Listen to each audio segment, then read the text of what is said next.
Hello everyone, welcome to Legal Lore by Anusha. ഇന്നത്തെ വീഡിയോയിൽ നമ്മൾ ഡിസ്കസ് ചെയ്യാൻ പോകുന്നത് എന്താണ് ട്രേഡ് സീക്രറ്റ് എന്നാണ്.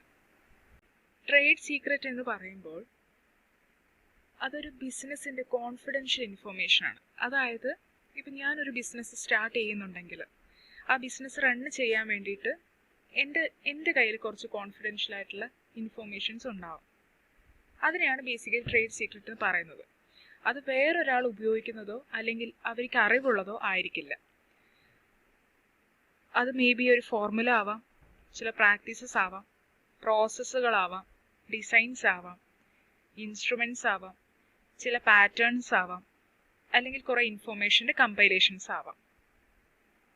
ഇതിനൊരു എക്സാമ്പിൾ പറയുന്നത് കൊക്കോക്കോളയുടെ ഫോർമുലാസ്, അതുപോലെ മാർക്കറ്റിംഗ് സ്ട്രാറ്റജീസ്, അതുപോലെ മാനുഫാക്ചറിങ് പ്രോസസ്സുകൾ, ഇതൊക്കെ ട്രേഡ് സീക്രറ്റ്സ് ആണ്. അവരുടെ ബിസിനസ് വിൻ ചെയ്യാൻ വേണ്ടിയിട്ട് അവർ യൂസ് ചെയ്യുന്ന കാര്യങ്ങളാണ്. ഈ ട്രേഡ് സീക്രറ്റിനെ എഫക്റ്റ് ചെയ്യുന്ന കുറച്ച് ഫാക്ടേഴ്സ് ഉണ്ട്. അതിലാദ്യം പറയുന്നതാണ് കോൺഫിഡൻഷ്യാലിറ്റി. കോൺഫിഡൻഷ്യാലിറ്റി എന്ന് പറയുന്നത് എന്താണെന്ന് വെച്ചിട്ടുണ്ടെങ്കിൽ, ഈ ട്രേഡ് സീക്രറ്റ് എന്ന് പറയുന്നത് എപ്പോഴും സീക്രറ്റ് ആയിട്ട് തന്നെ ഇരിക്കണം. അതൊരിക്കലും പബ്ലിക്കിന് ഡിസ്ക്ലോസ് ചെയ്യരുത്. അത് എപ്പോഴാണ് പബ്ലിക്കിൻ്റെ ഇടയിലേക്ക് എത്തുന്നത്, ആ നിമിഷം അതിൻ്റെ പ്രൊട്ടക്ഷൻ നഷ്ടപ്പെടുന്നതാണ്. അതാണ് ഫസ്റ്റ് ഫാക്ടർ എന്ന് പറയുന്നത്. ഇനി സെക്കൻഡ്, നമ്മൾ ഇതിൻ്റെ വാല്യൂവിനെ പറ്റി പറയുവാണെങ്കിൽ, ഇത് ഈ സീക്രറ്റ് ആയിട്ട് തന്നെ നിലനിൽക്കുമ്പോൾ ആ ബിസിനസ്സിന് എക്കണോമിക് വാല്യൂ എപ്പോഴും കൂടിയിട്ടായിരിക്കും ഉണ്ടാവുക. നെക്സ്റ്റ് നമ്മൾ പറയുന്നത് ഡ്യൂറേഷനെ പറ്റിയിട്ടാണ്. ഡ്യൂറേഷനെ പറ്റി പറയുമ്പോൾ പറയേണ്ട എന്താണെന്ന് വെച്ചിട്ടുണ്ടെങ്കിൽ, നമ്മൾ പേറ്റൻറ്റ്, കോപ്പിറൈറ്റ്, ഇങ്ങനെ പല IPR നമ്മൾ കണ്ടിട്ടുണ്ട്. ഈ പേറ്റൻറ്റിനായിക്കോട്ടെ അതിന് 20 years ഓഫ് പ്രൊട്ടക്ഷൻ എന്ന് നമ്മൾ നേരത്തെ വീഡിയോയിലൊക്കെ കണ്ടതാണ്. അപ്പോൾ ഇതിനൊക്കെ ലിമിറ്റഡ് ഡ്യൂറേഷനിലേക്കാണ് പ്രൊട്ടക്ഷൻ ഉള്ളത്.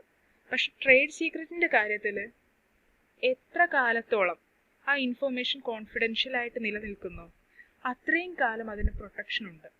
അതാണ് അതിൻ്റെ ഡ്യൂറേഷൻ പീരീഡ് എന്ന് പറയുന്നത്. വേറൊരു കാര്യം പറയാനുള്ളത്, പേറ്റൻറ്റ്, ട്രേഡ് മാർക്ക്, കോപ്പിറൈറ്റ് ഇതുപോലെയൊന്നും ട്രേഡ് സീക്രറ്റ് ഫോർമൽ രജിസ്റ്റർ ചെയ്യേണ്ട ആവശ്യമില്ല.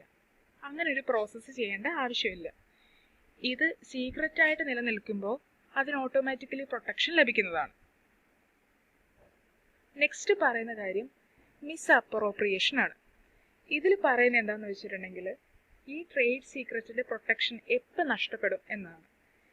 ഈ ഇൻഫർമേഷൻ നമ്മൾ ബിസിനസ്സിലോട്ടേക്ക് എടുത്തിരിക്കുന്നത് തെഫ്റ്റ് വഴിയോ അല്ലെങ്കിൽ ബ്രൈബറി വഴിയോ അല്ലെങ്കിൽ ഏതെങ്കിലും കോൺട്രാക്റ്റ് ബ്രീച്ച് ചെയ്തുകൊണ്ടോ ആണെങ്കിൽ അതിന് പ്രൊട്ടക്ഷൻ ലഭിക്കില്ല. ഇത്രയും കാര്യങ്ങളാണ് ട്രേഡ് സീക്രറ്റിനെ പറ്റി പറയാനുള്ളത്. Thank you every one for watching the video. ഈ വീഡിയോ ഇഷ്ടപ്പെട്ടാൽ ലൈക്ക് ചെയ്യുക, ഷെയർ ചെയ്യുക, സബ്സ്ക്രൈബ് ചെയ്യുക ചാനൽ. Thank you.